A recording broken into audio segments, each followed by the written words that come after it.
जैसा कि हमने आखिरी पार्ट में देखा था, बेहुआ केन यान से बुरी तरह हार चुका था। तभी बेहुआ एक पिल खा लेता है जिससे उसकी कल्टीवेशन काफी बढ़ जाती है और वो मून रियाम की फर्स्ट स्टेज पर आ जाता है। अब आगे तो कहानी की शुरुआत होती है और हम देखते हैं वो सभी एल्डर्स काफी खुश हो रहे थे क्योंकि उन्हें यकीन था कि केन यान इतना भी स्ट्रांग नहीं हुआ होगा कि अब बेहुआ को हरा सके। तभी बेहुआ काफी स्ट्रांग अटैक्स करने लगता है और गुस्से में केन यान को बता देता है कि उसने लिन फैमिली की एक लड़की पर झूठा इल्जाम लगाकर उसे अरेस्ट करा दिया था और उसका सारा इल्जाम केन यान के भाई युन सन पर डाल दिया था। ये सुनकर लिन फैमिली के खड़े सभी लोग काफी हैरान हो जाते हैं और कहने लगते हैं कि बेहुआ ने अपनी बहन के साथ इतना बुरा किया। केन यान भी काफी गुस्से में आ जाता है और बेहुआ पर अटैक करके उसे गिरा देता है और बेहुआ से कहता है कि वो अकेले ये काम नहीं कर सकता, इसलिए उस आदमी का नाम बताने की कहता है जिसने उसकी मदद की है। पर बेहुआ कुछ नहीं बताता। तभी बेहुआ और पावरफुल होने के लिए युन फैमिली में उसके जितने भी स्पाई थे उन सभी की पावर एब्जॉर्ब कर लेता है जिससे वो और स्ट्रांग हो गया था। तभी किन यान भी बेहुआ पर अटैक करने आने लगता है पर उसकी स्वॉर्ड पूरी तरह से जम गई थी और वो काफी बड़ी भी हो गई थी जिसकी वजह से किन यान उसे इस्तेमाल नहीं कर पा रहा था। पर फिर भी किन यान अपनी पूरी पावर का इस्तेमाल करता है और उसी स्वॉर्ड से एक काफी स्ट्रॉन्ग अटैक करता है जिससे वहां बर्फ के काफी बड़े पहाड़ बन गए थे और बेहुआ की बॉडी तो बर्फ में जमकर टूट चुकी थी। अब एक बंदा बेहुआ के सर का हिस्सा लेकर बैठा था पर वहां किन यान आ जाता है और उसके सर के टुकड़े टुकड़े कर देता है।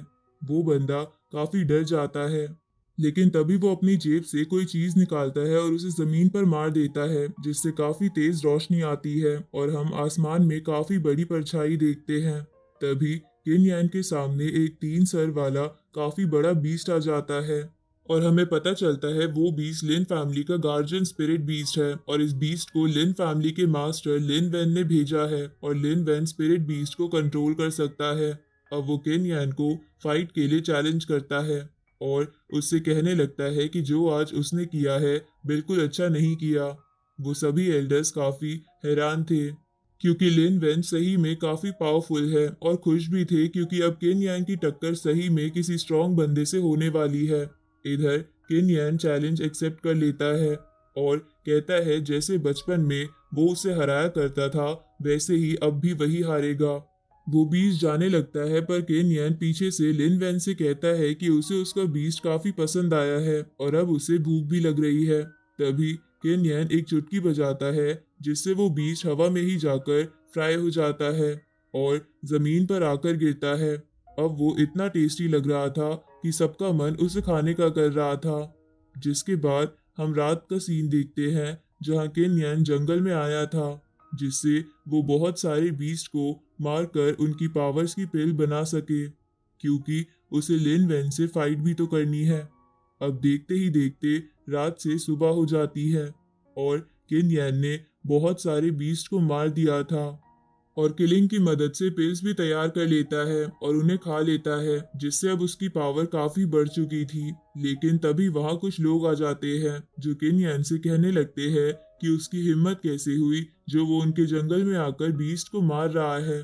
किन यान कुछ नहीं कहता पर किलिंग एक बीस्ट को खा लेता है और केन यान सामने से हट जाता है और किलिंग उन सभी लोगों पर उस बीस्ट की हड्डियां थूक देता है जिससे वो सभी लोग भी चोट खाकर गिर जाते हैं। अब केन यान उनके लीडर के पास जाता है और उसे मारता इससे पहले वो बचने के लिए बीस्ट वैली का माओ केन यान को दे देता है और बताता है यहाँ उसे बहुत सारे स्ट्रॉन्ग बीस्ट मिलेंगे। केन यान मैप देखने लगता है और वो लीडर इसी मौके का फायदा उठाकर केन यान पर अटैक करने आने लगता है पर किलिंग उसे भी मार देता है। अगले सीन में वो दोनों बीस्ट वैली पहुंच चुके थे और दोनों आगे जाने लगते हैं और केन यान वहां नोटिस करता है कि यहाँ बहुत सारी चेन्स है जो एक दूसरे से जुड़ी है।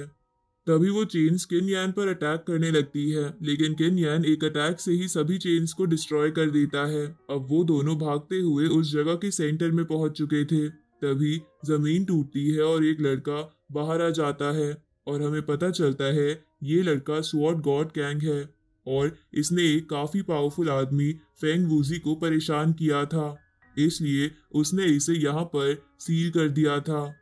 केनियान को देखकर कैंग उसके ऊपर अटैक कर देता है, पर केनियान उसके अटैक को अपने फोरहेड में ले लेता है। अब केनियान कैंग को अपनी कॉन्शियसनेस में ले आया था और कैंग काफी हैरान था क्योंकि उसे समझ नहीं आ रहा था ये कैसी कॉन्शियसनेस है, ये तो पूरा वर्ल्ड है। तभी केनियान उसके पीछे आ जाता है और वो फिर केनियान पर अटैक करने लगता है क्योंकि उसे यकीन था कि कोई भी गॉड इमोर्टल वर्ल्ड से मोर्टल वर्ल्ड में नहीं आ सकता और कोई मोर्टल वर्ल्ड में रहने वाला इंसान उसे नहीं हरा सकता।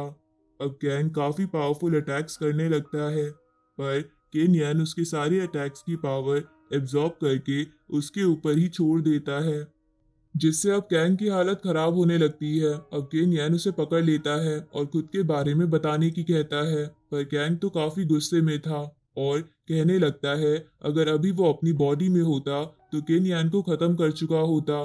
कैंग केनियन की पकड़ से बचने की कोशिश कर रहा था, इसलिए केनियन अपनी पकड़ और ज्यादा मजबूत कर लेता है, जिससे कैंग को काफी दर्द होने लगता है और वो केनियन को रुकने की कहता है। अब केनियन कैंग से कहता है कि वो उसकी बॉडी वापस रीगेन करने में उसकी मदद करेगा। ये सुनकर कैंग खुश हो जाता है और केनियन को मास्टर कहने लगता है, पर केनियन बताता है कि ये सब फ्री में नहीं होगा, उसे बदले में कैंग की स्कारलेट कॉमिक फायर पावर चाहिए क्योंकि केनियन ने इस पावर की काफी तारीफें सुनी हैं।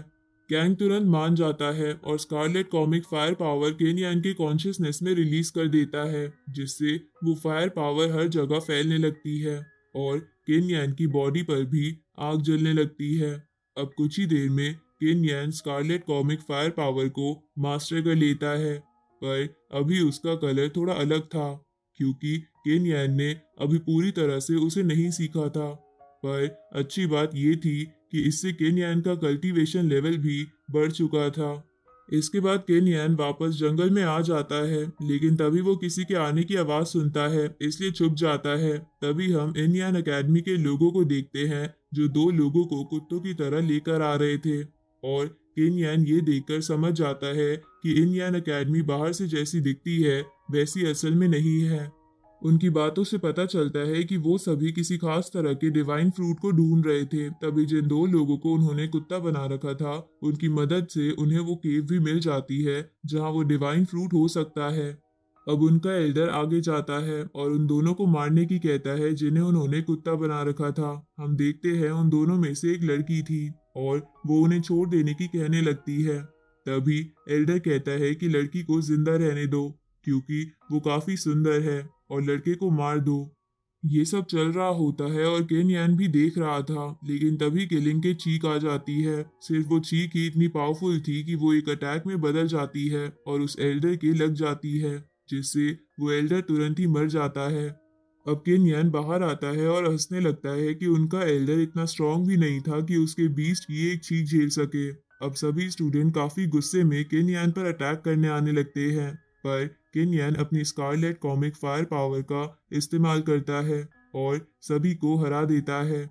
लेकिन एक स्टूडेंट बच जाता है और वो केलिंग को पकड़ लेता है और धमकी देने लगता है कि वो उसे मार देगा। केनियन कहता है वो उसे मार सके तो मार सकता है।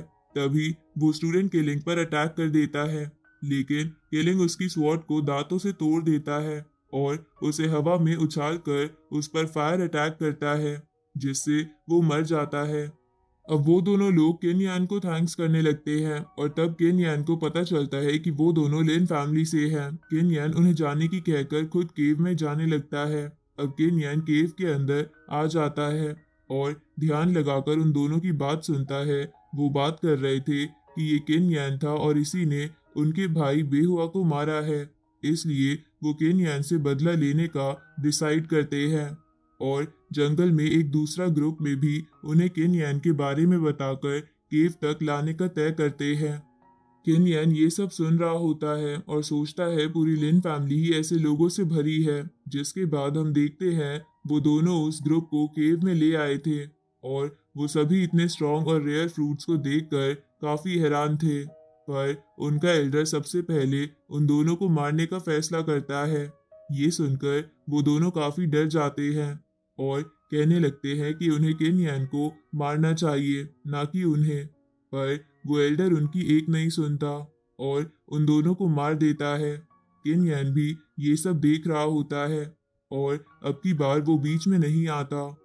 अब उनका एल्डर मास्टर वू उस पेड़ की तरफ जाने लगता है जिसमें से वो सारी एनर्जी निकल रही थी और अपने सभी डिसिपल्स को कॉन्शियसनेस ओपन करके बैठने की कहता है और बताता है इससे उनकी कल्टीवेशन काफी ज्यादा बढ़ जाएगी।